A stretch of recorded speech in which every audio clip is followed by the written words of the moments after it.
Assalamualaikum warahmatullahi wabarakatuh. Saya Jano Hendarto. Pada video kali ini saya akan menjelaskan tentang pengantar pemrograman 1, yaitu akan membahas tentang konsep dasar pemrograman komputer yang pertama, kemudian nanti juga menyinggung tentang compiler versus interpreter sebagai language translatornya. Yang ketiga, dari sisi paradigma pemrograman, kita juga akan membahas procedural versus object oriented programming. Kemudian kita masuk ke pengantar saja tentang C++, dan yang terakhir tentang Integrated Development Environment IDE untuk C++. Baik, kita akan masuk yang pertama, bahwa tentang konsep komputer programming.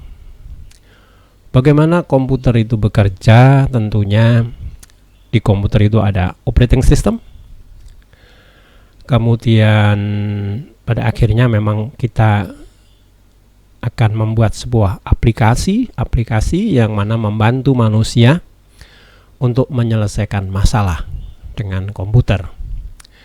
Di sisi tengah kita akan belajar sebagai programmer, yaitu sebuah program yang akan kita buat.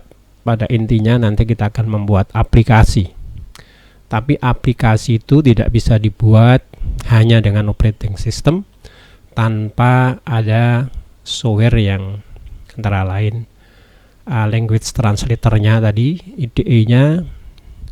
Dari situ kita harus belajar bagaimana membuat program supaya untuk mendapatkan aplikasi yang kita kehendaki. Kemudian kita akan masuk ke topik kita. Intinya kita akan belajar memprogram. Nah, program itu sendiri apa? Komponen program itu ada 3. Program komputer maksudnya ya. Yang pertama, komponen algoritma atau algoritma. Komponen yang kerangka utamanya, pokoknya. Kemudian ada struktur datanya. Apa itu struktur data? Nanti akan kita bahas dengan sedikit rinci. Komponen ketiga yaitu bahasa pemrograman, programming language. Itu 3 komponen yang akan saya jelaskan berikutnya. Tentang algoritma itu apa? Ya, kalau secara definisi gampangannya adalah merupakan set of steps, gitu. Himpunan kumpulan langkah-langkah. Ada yang menerjemahkan atau mendefinisikan urutan langkah-langkah untuk menyelesaikan masalah. Pada dasarnya, step-step langkah-langkah yang akan kita susun itu dalam rangka untuk solve the problem, menyelesaikan masalah. Banyak hal tentang algoritma nanti akan dijelaskan pada minggu kedua, bahwa langkah-langkahnya itu apa saja. Langkah-langkah yang bisa dikerjakan oleh komputer itu juga bisa kita kelompokkan menjadi 3 juga.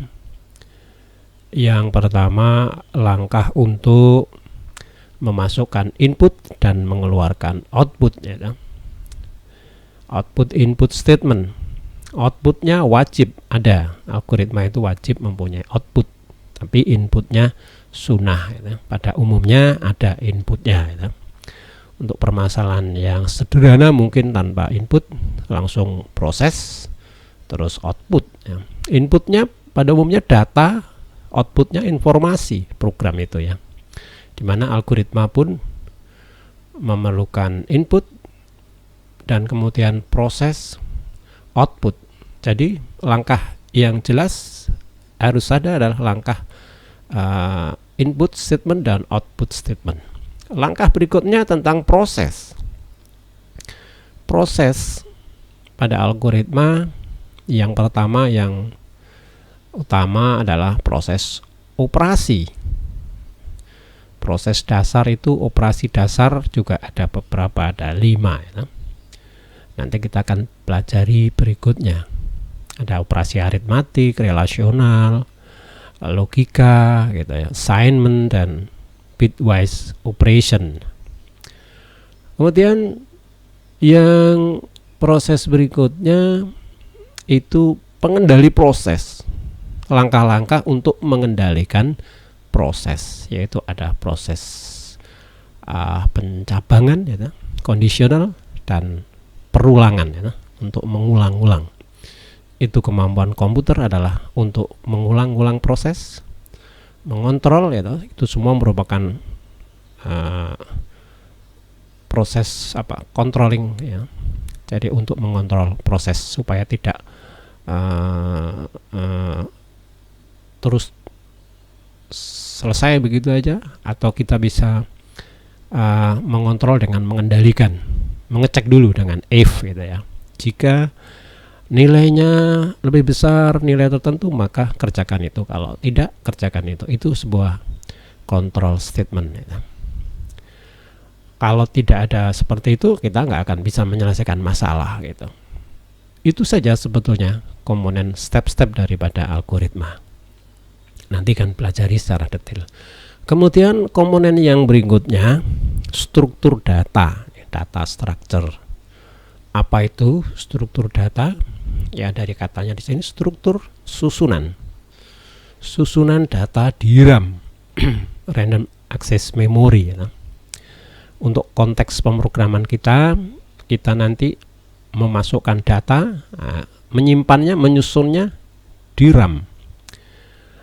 Tidak harus sampai di memori yang permanen ya, di hard disk dan seterusnya. Jadi kita konteksnya di RAM. Susunan, kenapa harus disusun, kenapa data harus disimpan, nah itulah pentingnya struktur data. Karena pada pokoknya program itu adalah memproses data menjadi informasi, maka data perlu disimpan supaya bisa diolah. Harus disimpan, dan menyimpannya harus pakai susunan, pakai struktur. Untuk apa? Ya, kalau acak-acakan menyimpannya tentunya tidak efisien nanti. Prosesnya itu tidak efisien. Seperti kita menyimpan apa sajalah, baju, buku.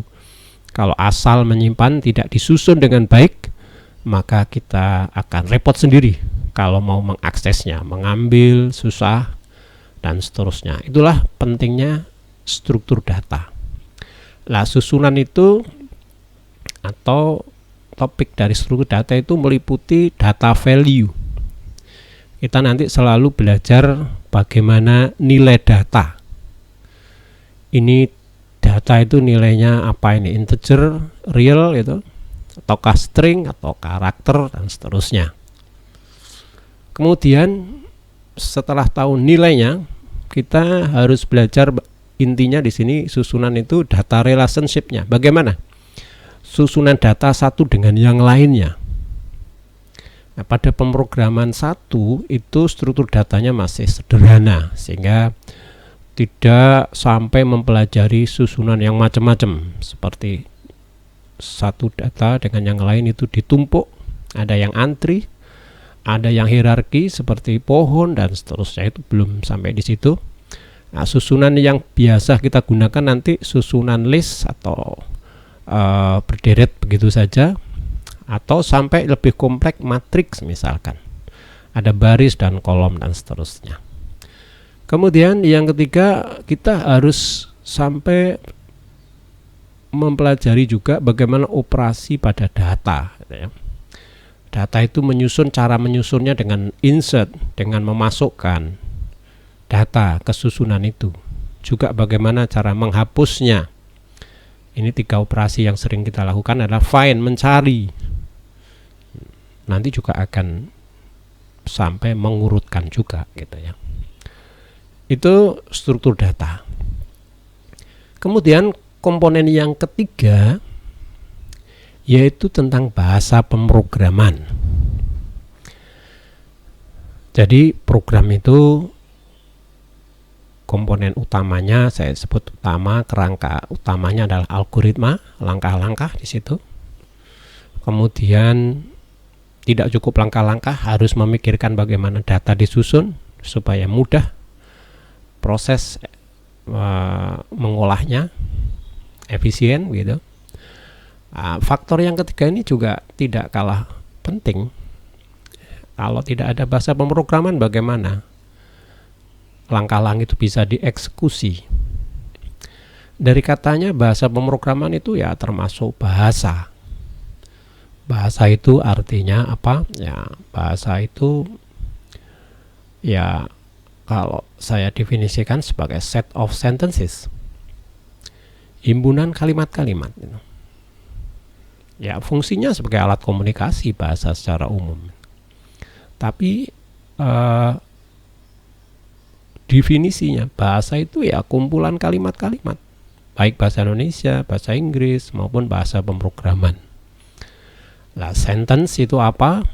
Nah, itu sentence atau kalimat itu disusun dari kata-kata, word. Lah, kata itu apa? Kata itu simbol. Sudah, simbol ini adalah komponen paling kecil dari suatu bahasa. Dalam bahasa Inggris ada kata I, nah, itu satu huruf saja itu merupakan simbol.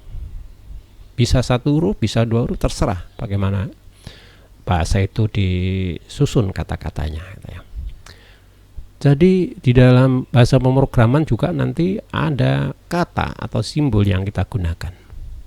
Jadi komponen bahasa itu ada dua.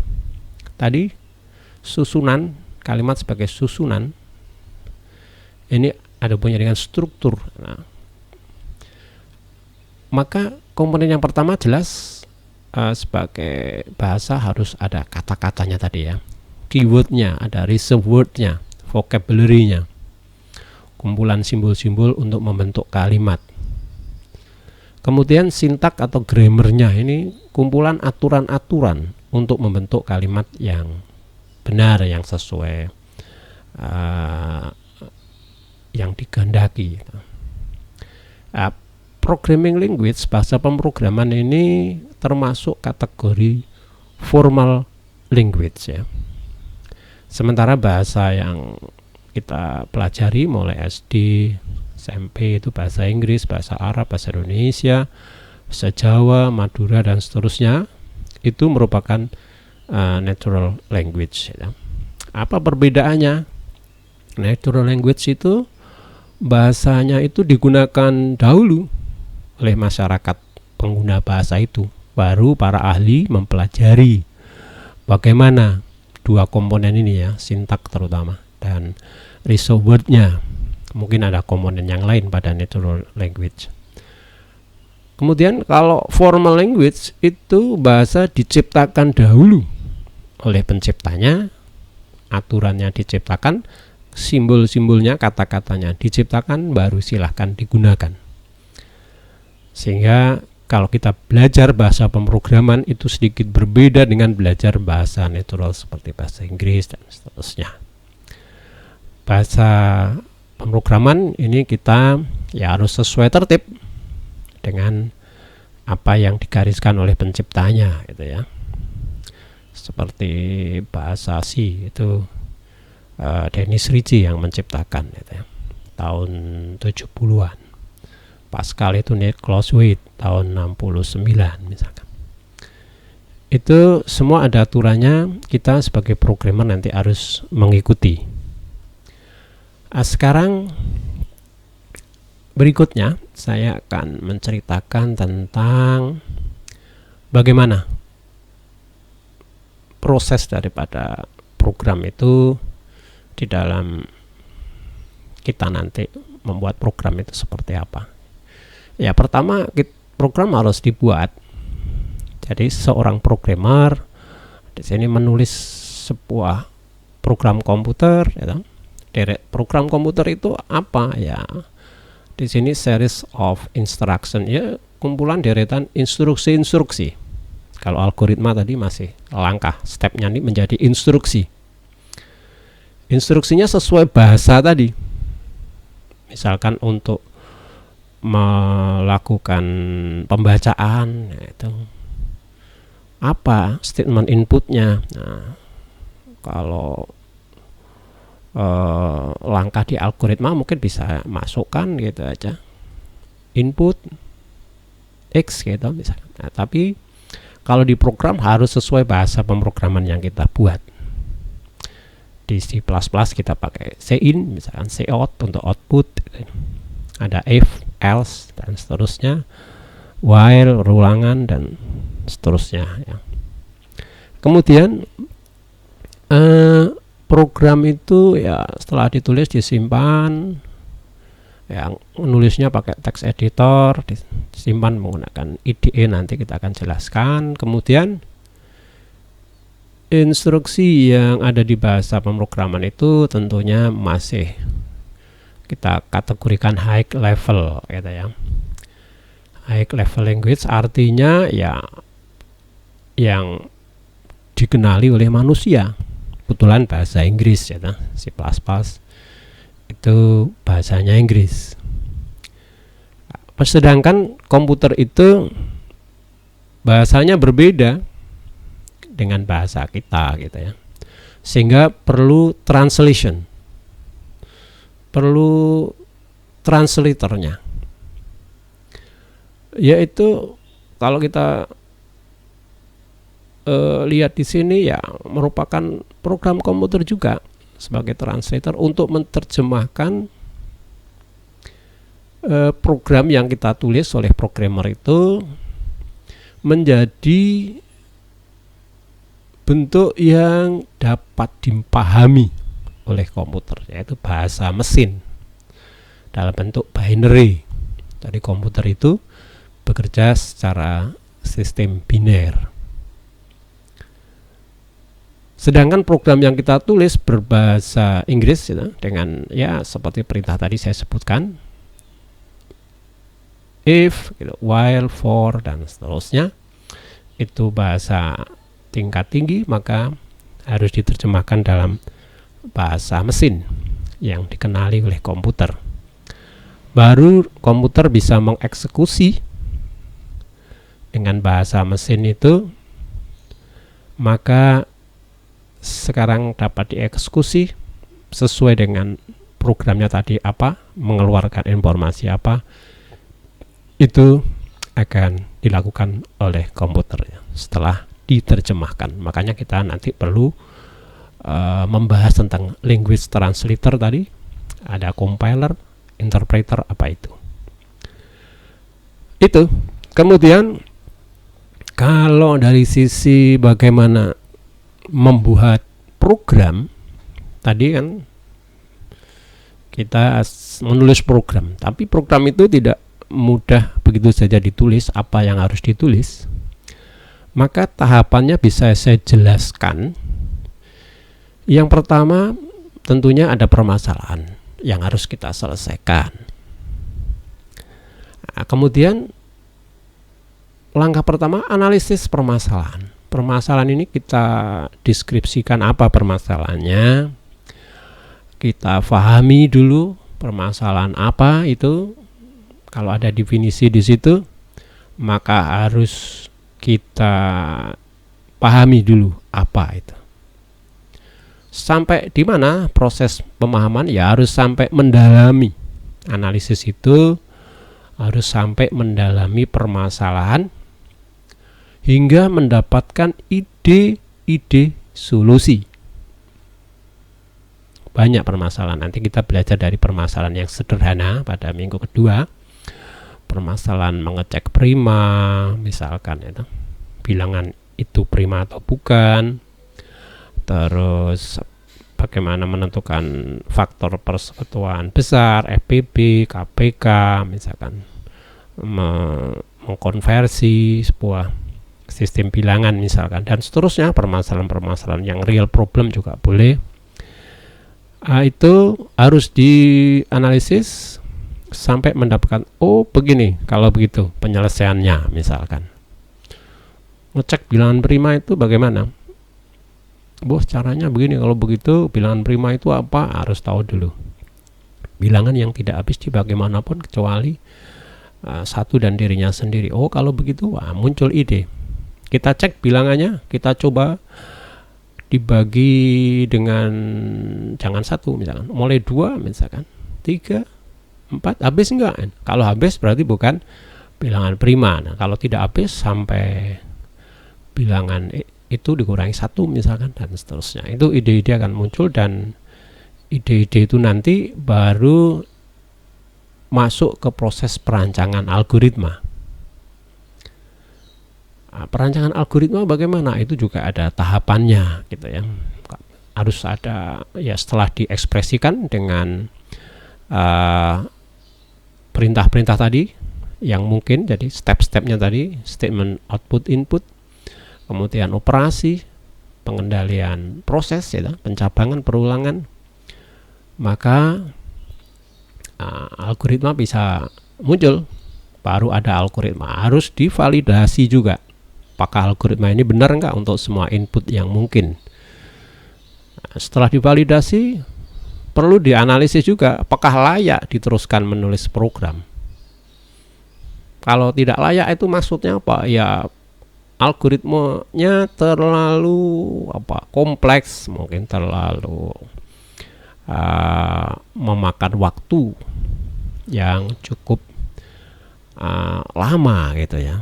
Itu juga tidak layak. Kita harus nunggu lama untuk sampai selesai. Itu harus dicari.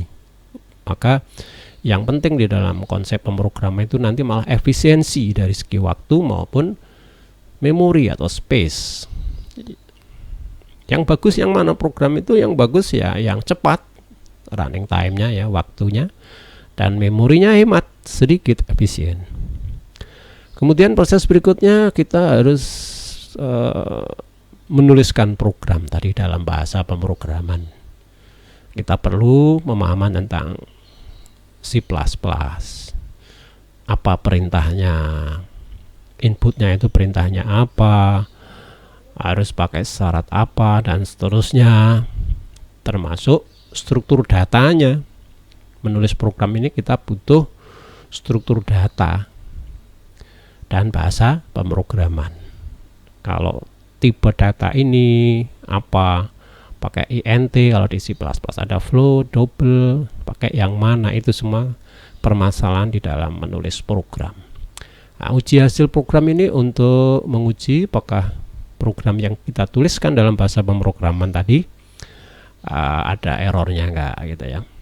Kita pakai IDE nanti apa yang kita pilih. Error itu ada sintak error ya. Sintak tadi adalah aturannya, grammarnya nggak sesuai dengan apa yang digariskan oleh penciptanya.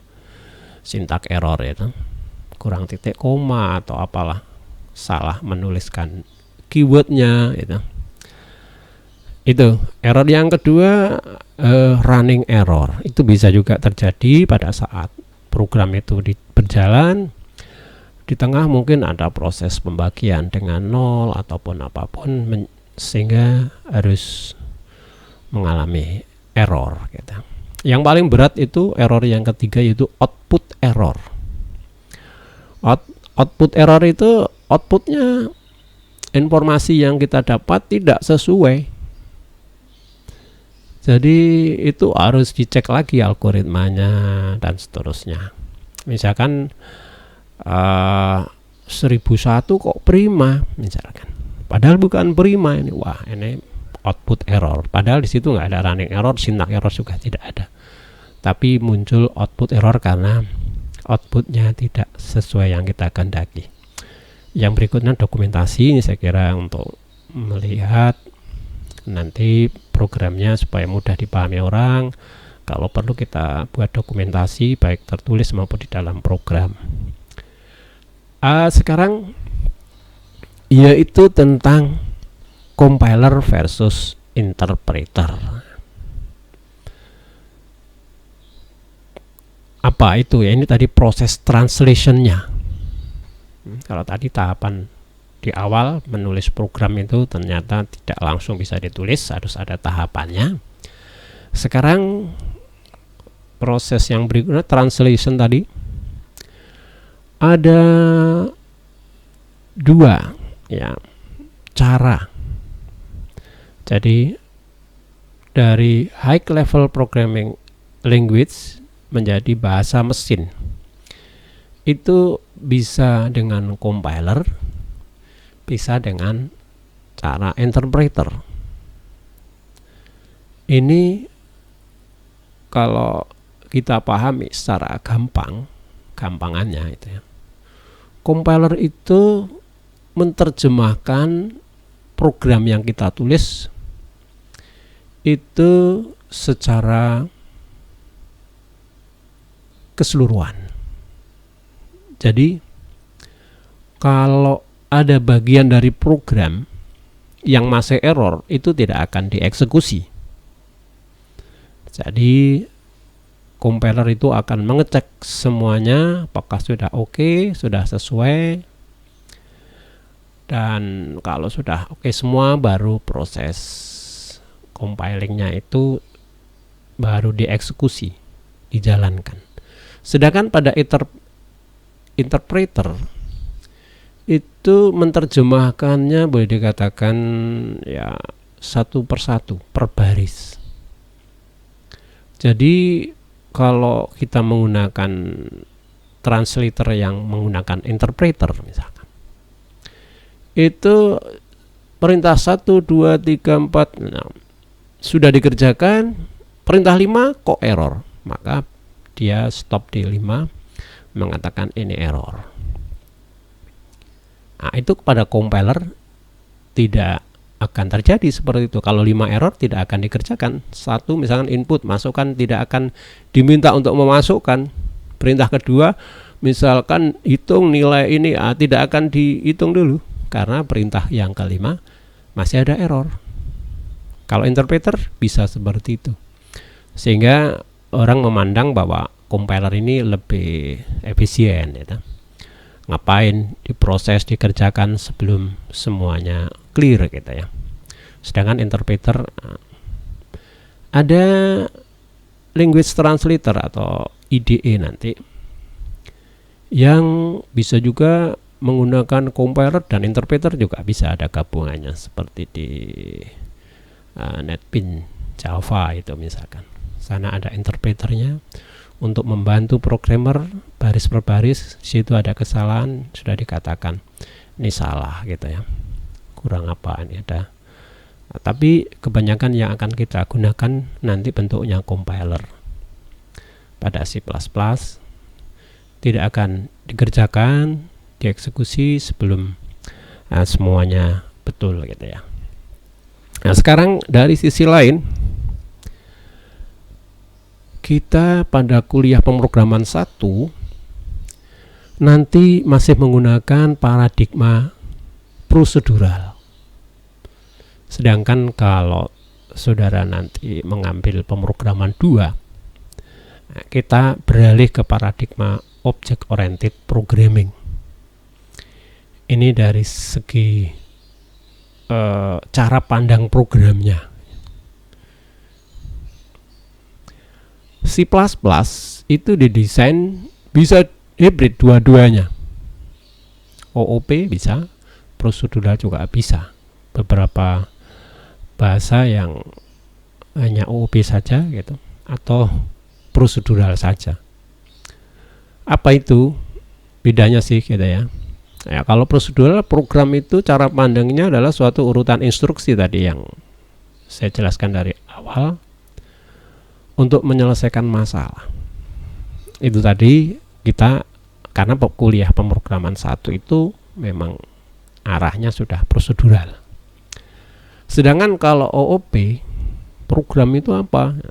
Program itu serangkaian objek ya, yang bekerja sama untuk menyelesaikan suatu masalah. Di situ ada objek, namanya aja object oriented programming. Nah, objek-objek itu apa? Nah, nanti objek itu mempunyai kelas gitu ya. Nah, nanti ini tentunya akan dipelajari di pemrograman 2 kalau yang ini, bahwa objek itu kalau di prosedural mungkin ya mirip aja sebagai variabel ya, mempunyai tipe data gitu.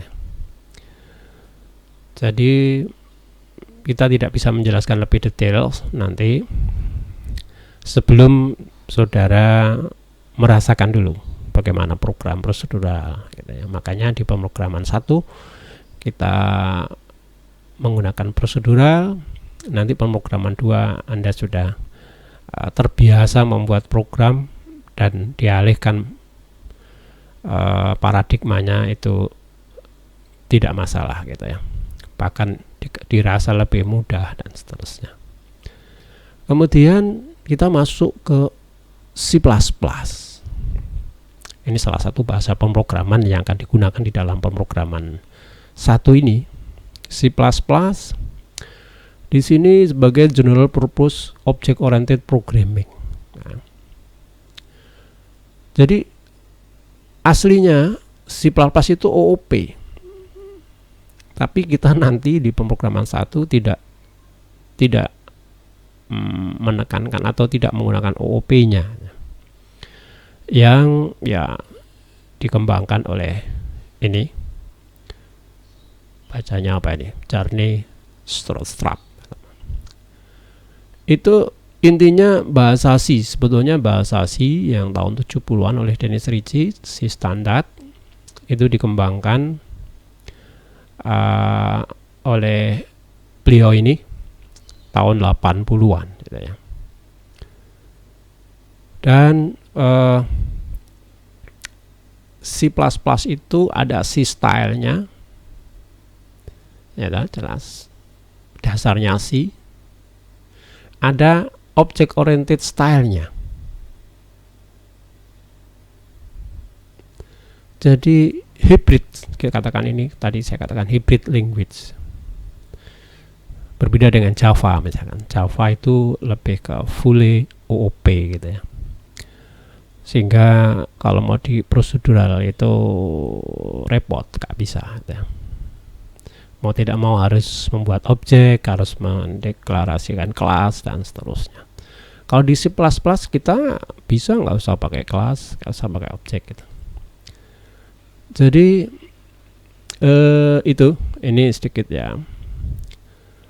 Ya, beliau seorang ilmuwan tentunya, ilmuwan komputer, profesor di bidang dan seterusnya ini.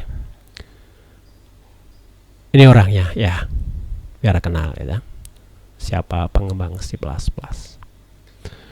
Sekarang kita masuk ke Integrated Development Environment ya. Mau tidak mau kalau kita mau membuat program ya harus menggunakan IDE. Apa itu? Ya software yang akan ya yang secara komprehensif gitu ya. Ada fasilitas untuk programmer ya, untuk mengembangkan, untuk membuat program di situ ya. Ada editornya. Editor itu untuk ketik-ketik gitu ya. Code editor, kode-kode atau instruksi-instruksi yang harus kita ketikkan di situ. Compiler atau interpreter, tergantung. Pada kali ini kita pakai compiler. Debugger untuk melihat adakah error dan seterusnya. Dan ada graphical user interface ya. Di situ ada menu-menu untuk menjalankan, untuk mengcompile dan seterusnya. Ini sebuah interface untuk antar muka.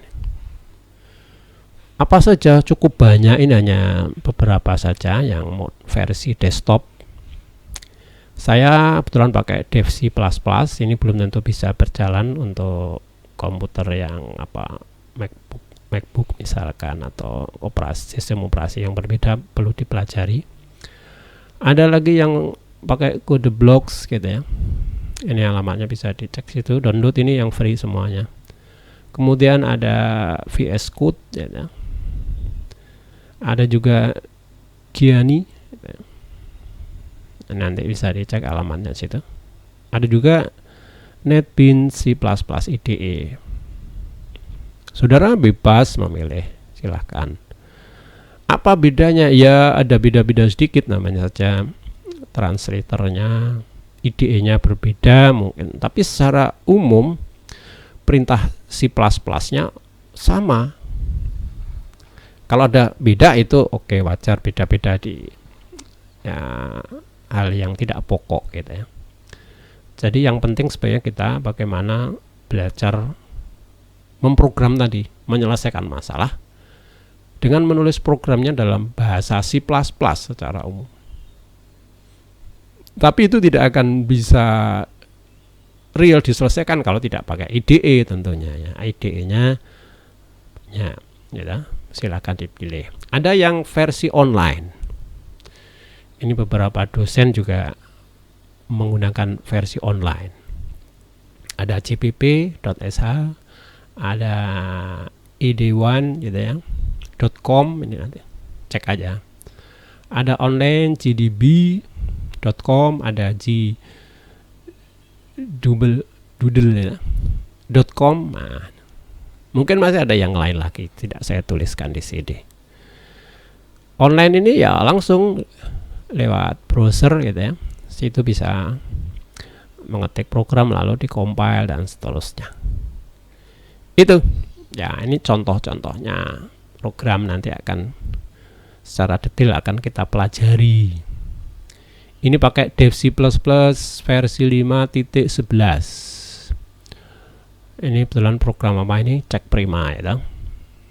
Nggak usah bingung dulu ini apa itu using namespace dan seterusnya. Ini harus kita belajar. Include, apa itu include? Ada main, long itu tipe data di sini ya. Ini dari struktur data kita harus tahu boolean, prima dan seterusnya. Ini pakai kode blocks. Ya. Programnya sama kan, nggak ada bedanya gitu ya.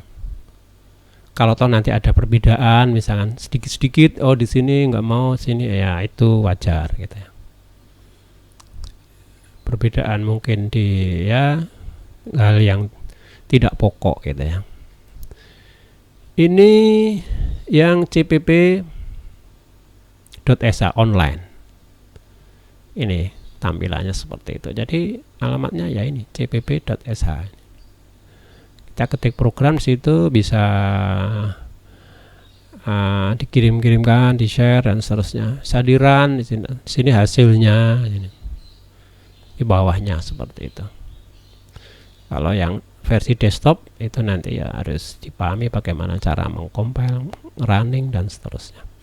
Ini id1 seperti ini.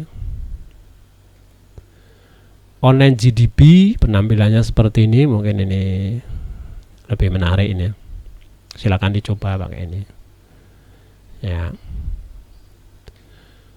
Kemudian gdoodle.com ya seperti ini. Beda kan penampilannya ya. Kalau Anda pinter, Anda juga bisa membuat sebuah IDE. Nah, IDE C++ online misalkan. Saya akan buat, itu Anda harus belajar tentang teknik compiler dulu dan seterusnya.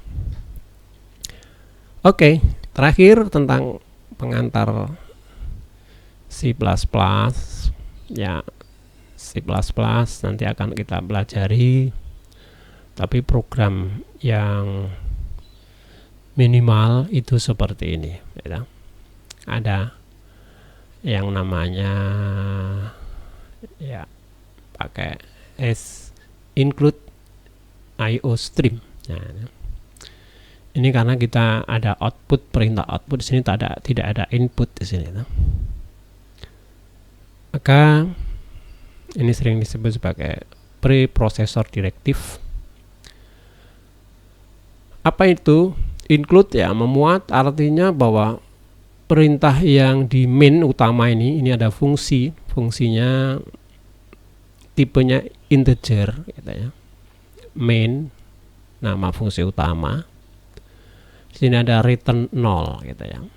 Ini Anda bisa coba juga, nggak usah pakai int, gimana main saja tapi tanpa return dan seterusnya. Itu tapi C++ standarnya seperti ini. Jadi di sini program hanya menulis program C++ pertamaku di layar seperti itu. C output ini pakai tanda lebih kecil seperti ini, double seperti itu, titik koma setiap perintah. Ya seperti ini minimal programnya. Ini belum ada inputnya. Sedangkan using namespace apa itu? Nah, kalau kita keterangannya di sini bahwa kalau nggak pakai bisa nggak pakai. Ini kalau tidak pakai maka di sini harus dikasih std, ini nama namespace-nya. Jadi nama-nama space, ruang nama-nama. Jadi namespace itu kalau di sini sebagai abstract container atau environment yang banyak kita gunakan nanti ya. Kalau untuk memudahkan pakai aja using namespace std. Kalau nggak pakai di sini dihapus, tapi di sini harus kasih std.2.2 cout. Nah, daripada nulis std karena itu dikelompokkan ya, ada grouping gitu ya. Jadi perintah-perintah itu soal manajemen memori juga ini. Compiler itu tidak bisa hanya semuanya udah disediakan begitu ya, karena setiap programmer kasusnya bisa beda-beda. Makanya di sini nanti include-nya bisa banyak ya. Oh, saya pakai fungsi-fungsi matematik, nanti ada include maths. Oh, pakai macam-macam lah di sini. Nanti kita harus belajar satu-satu. Nah, yang minimal yang kita pakai adalah input output stream ini. Untuk meminta input cin, nanti di sini kebetulan belum ada cin-nya. Cout itu harus pakai io stream. Itu dulu sementara. Ya, terima kasih. Mudah-mudahan bisa dipahami dan bermanfaat. Oke, assalamualaikum warahmatullahi wabarakatuh.